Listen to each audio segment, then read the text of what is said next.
Hello mga kapatid, magandang gabi ho. Salamat sapagkat tayo po ay nagkita ulit sa gabing ito para sa ating evening broadcast, Experiencing Breakthrough.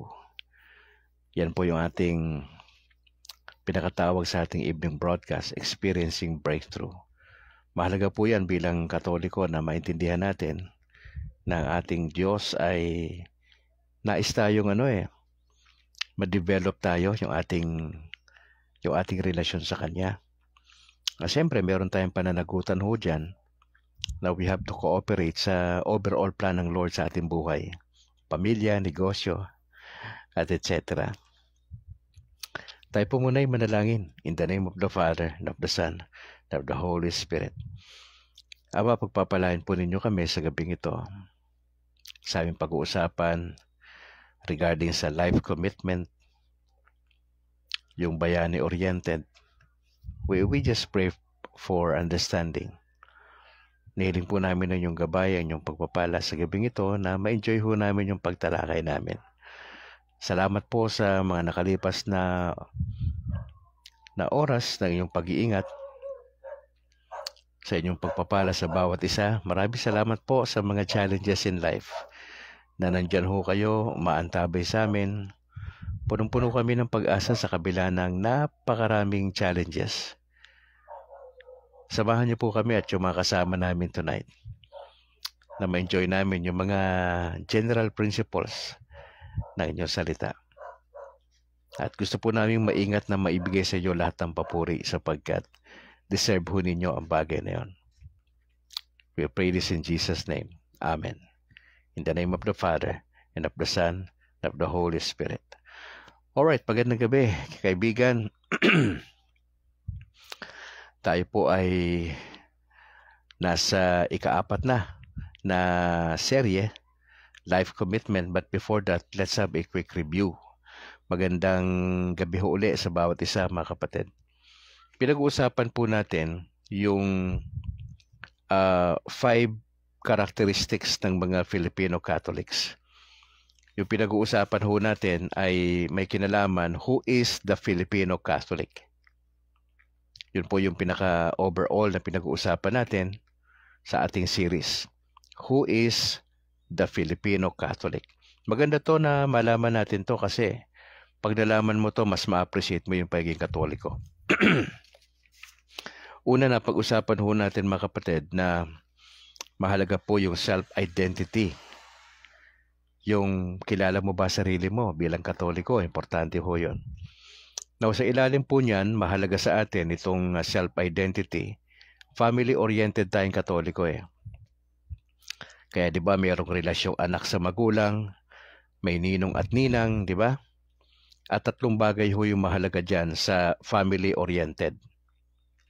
Na una yung belonging, belongingness, yung sense of belongingness. Nakasama ka sa pamilya. Pangalawa yung stability, yung katatagan. Pangatlo yung security. Itong 3 bagay na ito, itong belonging, stability, saka security, mahalaga to sa isang family-oriented na mga Katoliko. Pangalawa, nakita rin po natin yung meaning in life, yung ano ba yung buhay para sa atin? Ano ba kahulugan ng buhay para sa Katoliko? Pangalawa, sa ilalim nitong meaning in life, hindi lang tayo family-oriented. Pangalawa, meal-oriented tayo eh. Mahilig tayo sa salo-salo, mahilig tayo sa kainan. 'Di ba? Part na yan ng kultura natin eh. Yung sinasabi natin na tuloy po kayo at kumain muna tayo. Nag-iistima tayo sa mga bisita. Priority natin sila. Kaya itong katangian na to ng Pilipino na Katoliko, dapat manatili ito. 'Di ba? May mga celebrations tayo eh.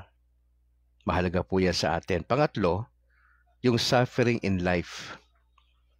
Ano po meron dyan?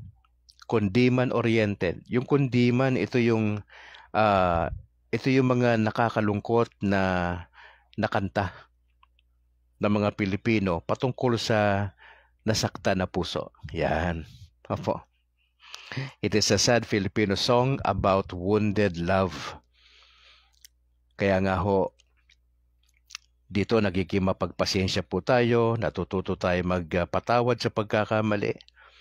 Ang pinakamoto o ang pinakahugot itong sufferings in life o yung kundi man oriented ay magpapakaalipin ako dahil sa iyo. So mahalaga rin sa atin, nagpapahalaga tayo doon sa salitang kalooban. Yung ano yung nasa loob mo. Opo. Ngayon sa ika-4, pag-usapan natin yung life commitment bilang Katoliko. Tayo bilang Katoliko, meron tayong commitment sa buhay na ito. Ano yung commitment natin? Kilala po tayo sa tinatawag na bayani-oriented. Bayani is a hero. At tayo mga Filipinos, mga kapatid, are natural hero followers. Basta may hero dyan, sinusundan po natin yan. Maging telenovela man yan. Kung sino pa yung mga inaapi, sinusundan-sundan po natin yan. Opo. Yung lahat ng ating pasensya at yung ating tolerance, hindi tayo tumatanggap basta-basta ng pagkabigo. Ganun na Pilipino Opo, yung failure saka defeat, hindi masyado yan sa Pilipino. Tayo pag tayo nadapa, nga bumabangon po tayo, mga kapatid. Now, sino po ba itong mga modern day heroes natin sa panahon po natin? Ito po ay yung mga tao na nagpakita ng kanilang tapang, yung courage, pangalawa yung kindness, tapos yung selflessness. Na sino po itong mga tao na ito na modern day heroes natin? Ayon po sa pag-aaral, meron pong ilang mga tao na naitala sa kasaysayan na tinagurian po sila ng mga modern day heroes. Katulad ni Malala Yousafzai. Etong si Malala Yousafzai ay isang Pakistani na aktivista na ipinaglaban po niya ang karapatan ng mga babae para sa edukasyon.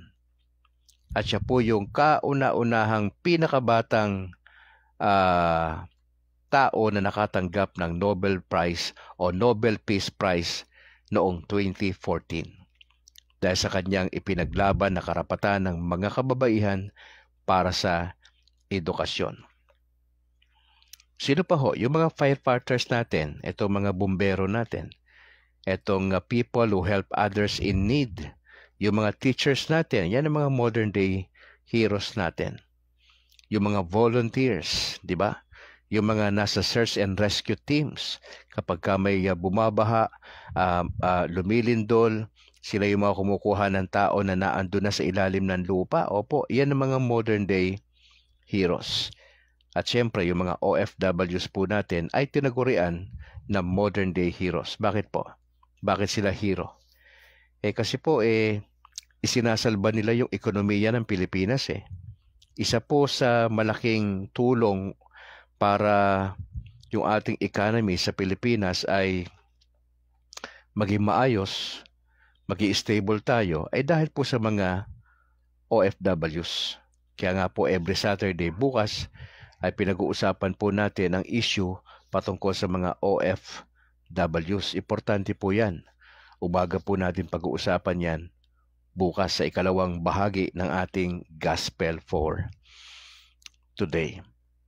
Mga kapatid, itong life commitment natin bilang mga Katoliko, itong bayani-oriented, mahalaga ito sa atin bilang mga Katoliko. Ano pa tingin natin sa ating Panginoong Jesucristo? Tinitignan natin si Jesus bilang Christ the King o Cristo Rey. Opo. Tinitignan natin si Jesus bilang hari. Siyempre, kung hari siya, tayo yung subjects, meron siyang kingdom. Di po ba? Ang tingin natin kay Jesus, siya po ay conqueror ng buong mundo. Si Jesus po ay propeta, siya po ay hari, at siya po ay priest. Etong magkakaibang role na ito, mga kapatid, na si Jesus ay prophet, siya rin po ay king, at siya rin po ay priest. Alam po ba ninyo na ang dahilan kung bakit naparito si Jesus sa lupa ay upang ganapin niya ang kalooban ng Ama? Yan po ay makikita nyo sa John chapter 5 verse 30. He was to bring glad tidings to the poor. Ito po yung ginagawa pa o ginawa na ng ating Panginoon. To proclaim liberty to captives, recovery of sight to the blind, and release to prisoners. Mga kapatid, itong captives na ito, itong blind, itong prisoners na ito po'y literal na mga pangyayari sa bansa natin. Bagamat wala na si Jesus sa lupa, sa Pilipinas, naiwan yung mga bishops sa siyang kumakatawan kay Kristo. At ang mga bishops po natin ay nagtatalaga ng mga kaparian na siyang mga ngalaga po sa atin bilang mga bahagi ng katawan ng ating Panginoon. Mga kapatid, si Jesus made the kingdom of God present among His people by His teaching. Itong kingdom of God na ito, ang ibig sabihin ay the rule of God. Tayo bilang mga Katoliko, naniniwala tayo na tayo ay bahagi ng katawan ng ating Panginoong Hesus.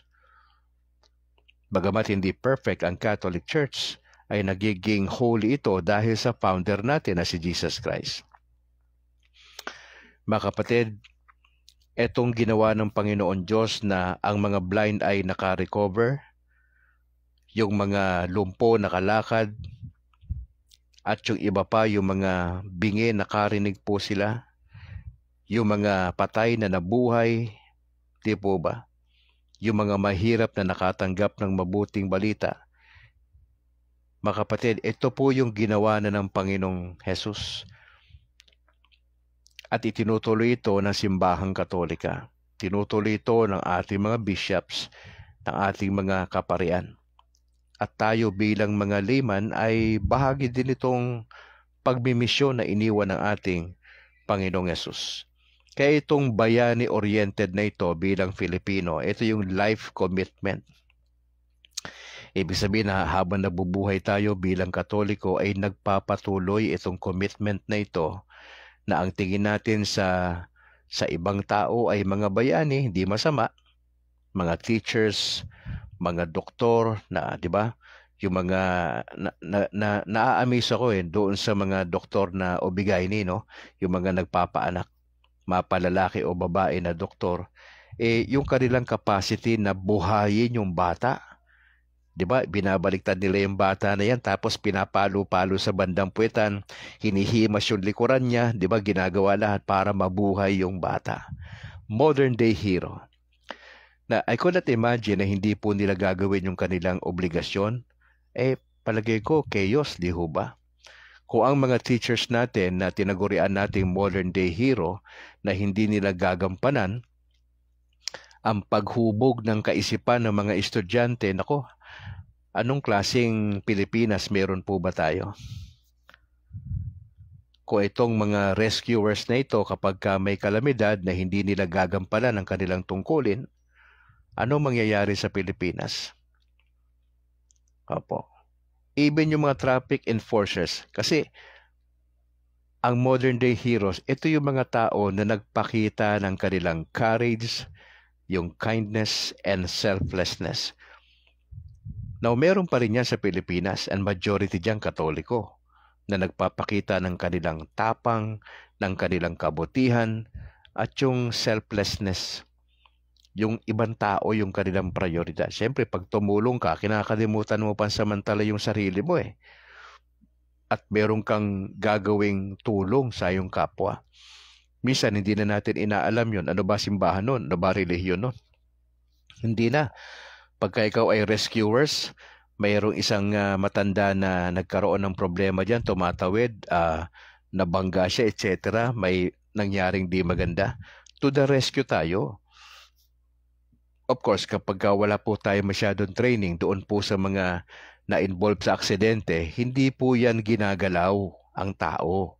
Ang gagawin lang ho dyan, itataas lang po ng konti yung kanyang lalagyan ng para naka-elevate yung ulo. Tapos aantayin natin, tatawagan natin yung ambulansyang pinakamalapit doon sa area. At yun sila ang mga properly trained po, sila yung makikialam po doon. Hindi ho yun ginagalaw. Pag may nakita kayo, opo, hindi yun ginagalaw. The best thing to do ay tawagan yung pinakamalapit na na ambulansya po doon o kaya pulis para rumisponde ng mas maayos. Mga kapatid, ano yung gusto nating sabihin sa ating life commitment? Ito yung ikaapat na characteristics ng mga Pilipino bilang Katoliko. Now, dito po na si Kristo bilang Christ the King o Cristo Rey, ay naniniwala po tayo na itong si Jesus, ina-assure po tayo that everything will be all right. In the end, sa dulo, bagamat marami tayong pinagdadaanan sa buhay, marami tayong challenges in life, karamdaman, negosyo, relationship, di ba? Na nagkakaproblema tayo, naniniwala tayo kasi ang tingin natin kay Jesus is more than hero mga kapatid. Siya po yung ating Christ the King, Cristo Rey, itong si Jesus. Naniniwala tayo that everything will be all right in the end. Christ the King has won the ultimate victory over evil.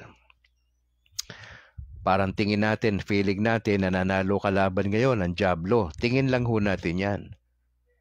Pero sa dulo, ang magtatagumpay, ang huling halakhak sa Diyos, hindi po kay Satan.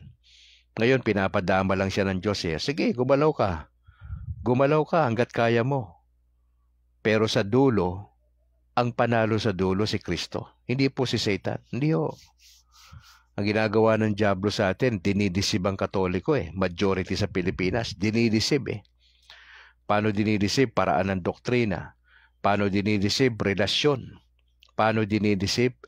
Maraming sinasaksak sa utak natin ng mga basura. Opo, ang dyablo.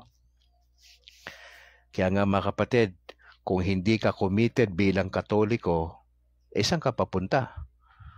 Kung naglalaro ka lang sa Christian life mo, hindi ka seryoso, hindi mo alam na mahalaga pala na dumadalo sa misa, hindi ka involved sa ministry, wala kang ministry, pasimba-simba ka lang, hindi yan ang tunay na Katoliko. Ang tunay na Katoliko ay, sabi nga natin, mahal si Jesus, may pagpapahalaga sa pamilya, pangatlo, lumalayo sa kasalanan, ikaapat, nabubuhay ng may kabanalan. Opo, yan po yung tunay na Katoliko para kay Brad Calix. Kasi protestante tayo tinuturo po namin yan Now, ang ibig ba sabihin yan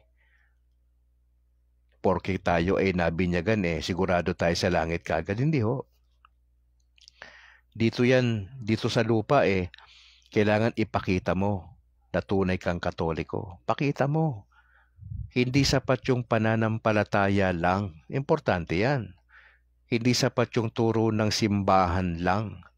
Hindi sapat yung involved ka sa ministry lang. Kundi isinasabay mo dyan, kapatid, yung meron tayong obedience. Pananampalataya plus pagsunod, obedience. Apostolate mo, meron ka, involved ka sa ministry, pero ang overall na motivation mo in life as Catholic, kailangan mo sumunod sa Panginoon. Yun Pag walang pagsunod, walang pagpapala. Hindi garantiya na binyagan tayo, okay tayo sa dulo. Hindi ho. Kailangan mag-persevere ka hanggang sa dulo. Mananatili kang tapat hanggang sa dulo. Mga kapatid, ang buhay Kristiyano na Katoliko, labanan ito Baga parang boxing, kung meron niyang 12 rounds, dapat hanggang sa dulo matapos mo. So kailangan mong magandang stamina. Well-trained ka kung ikaw ay boksingero. Kasi hindi ka sigurado, baka sa unang round lang babagsak ka sa boxing po kasi hindi pinag-uusapan yung tangkad o leet, hindi ho. Pinag-uusapan sa boxing yung timbang. Pagka tinimbang ka ba ni Lord, okay ba tayo?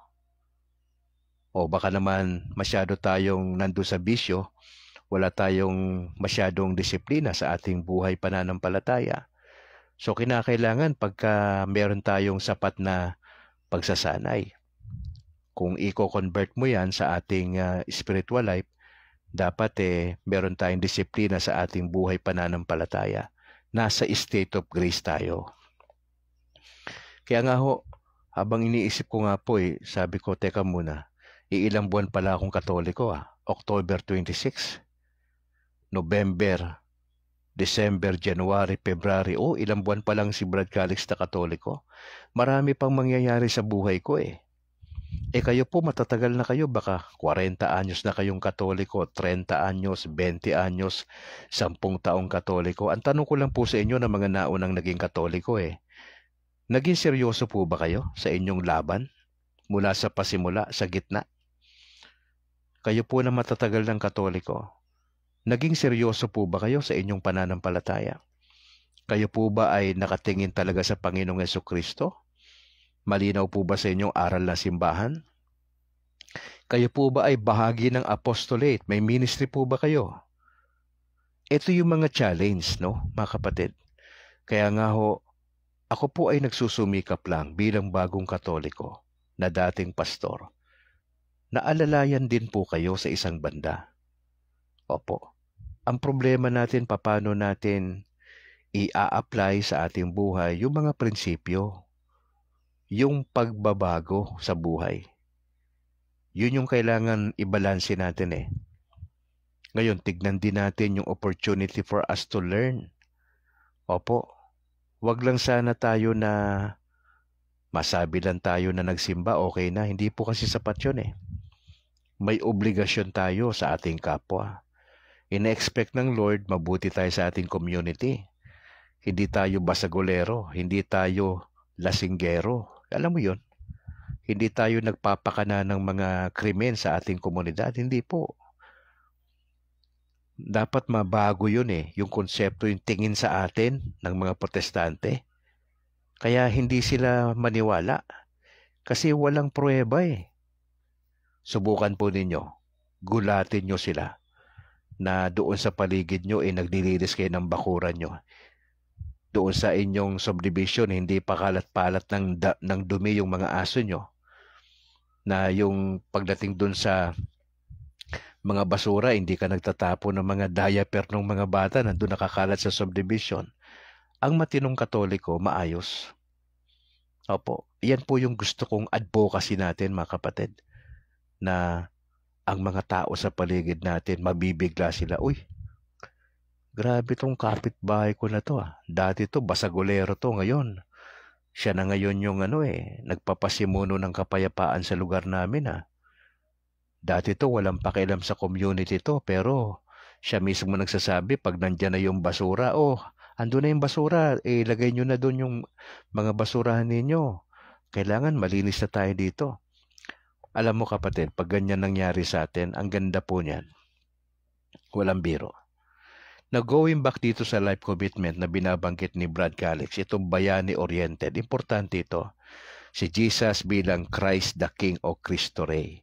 Mga kapatid, ang ating Diyos, si Jesus Christ, bagamat nasa langit na siya, pabalik na po siya sa lupa, hindi natin alam kung kailan.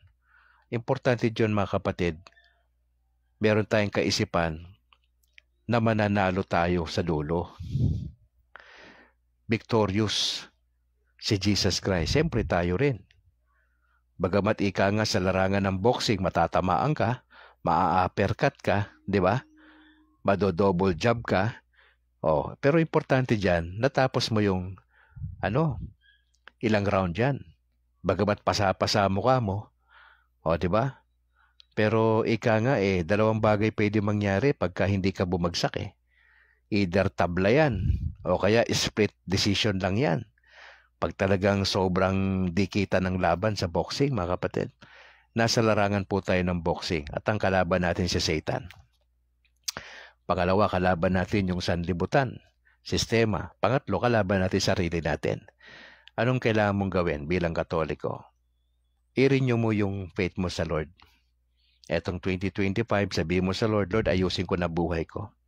Hindi ako magandang testimony sa asawa ko. Hindi ako magandang testimony sa mga anak ko. Hindi ako magandang testimony sa trabaho at sa community at sa aming parokya. Kapatid, you have to decide. Mag-decide ka ngayon. Hindi bukas. Kasi hindi ka sigurado bukas kung nandiyan ka pa Mag-decide ka ngayon pagkatapos ng broadcast. Kausapin mo si Jesus, heart to heart. Kausapin mo si Mama Mary, heart to heart. Kung ano plano. Opo. Alam mo, basta may ganyan ka attitude, in-acknowledge ng Diyos yan eh. Yung heart natin, importante yun. Yung puso natin, napaka-importante, mga kapatid. Let me encourage you, fellow Catholics. Hindi ho lang ako ang Diyos ng puro pagpapala. Hindi ho.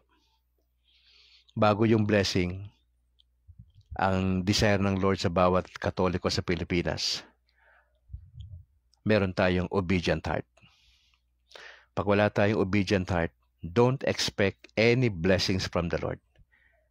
Kasi wala talaga. Pagka sinasadya mo mag-disobey sa kalooban ng Diyos, mahihirapan po tayo. Kaya ang susi sa ating paglago bilang Katoliko, ang susi sa ating pagmamature sa ating faith, ang susi para tumagal tayo sa laban ng buhay, ay dapat yung focus natin kay Jesus Christ, mga kapatid. Tutukan nyo yung spiritual life natin, magbasa po tayo ng Biblia. Aralin po natin ang Catechism of the Catholic Church. Ma-involve kayo sa ministry sa simbahan, sa parokya. Huwag na natin masyadong hanapan pa ng mali si Father. Katulad din po natin siya eh. May mga struggle in life. Ang mahalaga, samahan natin si Father sa gawain ng Panginoon Diyos. Encourage natin siya, ipagdasal natin siya. At yung aking suggestion nga po na pagkatapos ng misa, mag-initiate tayo ng small group sa ating parokya na magkaroon tayo ng parang libreng kape-kape, magdala kayo ng tinapay, di ba? Magkwentuhan ng konti. Anong purpose? Para malaman mo yung pinagdadaanan ng kapatid. Mag-offer tayo ng dasal. Kung kinakailangan tayong tumulong financially, maski pa paano. Iba kasi yung iba kasi yung maramdaman ng kasama natin na nagmamalasakit tayo. Kaysa yung puro tayo salita, wala tayong gawa. 'Di ba? Mas maganda pa nga tahimik ka pero may ginagawa ka maski konti. Yun ang gusto natin mangyari, kapatid, ha? Don't get me wrong, ako po ay bago lang bilang Katoliko at nagsusumikap po tayo sa biyaya ho ng Diyos na patuloy aralin ang kanyang salita para ho maituro sa inyo, mga kapatid. Let us journey together. Yun po yung gusto ni Brad Calix. Samahan niyo po akong mag-journey sa ating buhay pananampalataya. And Lord willing, sa dulo, magiging maayos po. Triumphant po ang Diyos natin sa dulo, mga kapatid. At sana ho tayo bilang mga Katoliko ay maging committed tayo sa ating Panginoon. Sa Lunes po, itutuloy natin yung ating series, yung ikalima ho, na spirit-oriented po tayo mga Pilipino. Alright. Sige, bago tayo manalangin, i-acknowledge natin yung mga kasamahan natin sa broadcast ngayon. Salamat, Ray Agaton, kapatid. Salamat po sa pag-join sa ating broadcast kay Ate Yam Montejo. Magandang gabi, ate. Salamat sa pag-share nyo ng video natin, ha. Si Ordinaryong Katoliko, salamat din ho sa pag-share ng video. Ito po yung mga masisipag mag-share ng ng video kasama si Ray Agaton diyan. O sino pa ba? Scroll ko lang to, kapatid, ha, para makita natin yung iba natin makasama. At dito si Apple. Apple, magandang gabi. At regards lang kay Ninong Larry, saka kay Ninang Emily. At sa yung mister, na si Noy. Si Noy ba? Salamat, Apple, for joining. Ganun din kay Bobby Taruk. Salamat, bro. Salamat sa mga insights na yung binibigay. Kay Mama Elsie Calixtro, sa aking mother. Mama, maraming salamat po for joining. Pagdasal natin tong mama ko, ha, kasi si mama ay malaki ang tsansa na babalik sa simbahang Katoliko ito eh. Opo. At nasa proseso po siya na kinakausap ni Lord yan, si mama. Hindi ho matatapos tong taon na itong 2025 po ay magdidesisyon na po yan. Baka magulat na lang po talaga ako. Pero sige lang, ma, ha, kami nagdadasal para sa para sa paggalaw ng Lord sa buhay ninyo. Wala na akong makita iba rito eh. Pero nasa 13 tayo. Nakikita ko si kapatid na Amoma sa may bandang itaas. Diyan sa Japan. Maraming salamat, kapatid. Sino pa ba? Ayun. Oo. Yung iba hindi ko na po nakita mga kapatid, pero 12 po kayo na nandyan. Nasa live natin. 13 na ngayon.